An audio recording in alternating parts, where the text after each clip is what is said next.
السلام علیکم ورحمۃ اللہ، بسم اللہ والصلاۃ والسلام علی رسول اللہ۔ سوال آیا ہے جی، نکاح کے بعد اجتماعی دعا کا شریعت میں کوئی ثبوت ہے؟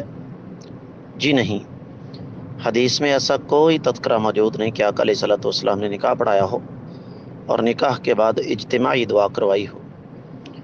جو مشائخ، جو علماء یہ کرواتے ہیں وہ دو وجہ کی بنا پر کرواتے ہیں۔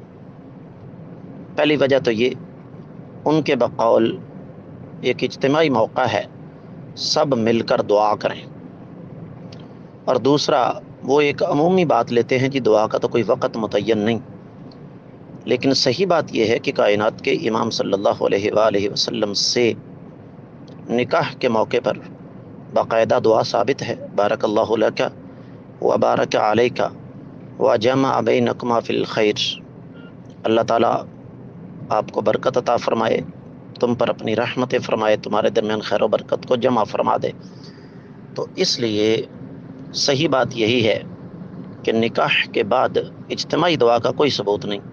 ہم نے اپنی آنکھوں سے دیکھا، عام طور پر ہمارے ہاں یہ سلسلہ ہے، بارات لیٹ آتی ہے، بارات تاخیر سے پہنچی، اب اکثریت تو کھانے پینے کے لیے گئی ہوتی ہے شادی پر، تو مولوی صاحب نے نکاح پڑھا کے، چودھریوں کا نکاح تھا، لمبی چوڑی دعا کروا دی، اور پیچھے لوگ کہہ رہے ہیں مولانا آپ کو تو اس بات سے گرد کوئی نہیں، لیکن ہمارے پیٹ میں تو چوہے دوڑ رہے ہیں۔ تو یہ ہر لحاظ سے غیر شرعی عمل ہے۔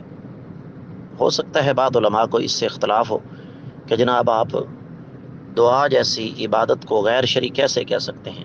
بھئی ہم ایسے کہہ سکتے ہیں کہ اس کا ثبوت حدیث مبارکہ میں کہیں بھی نہیں ہے۔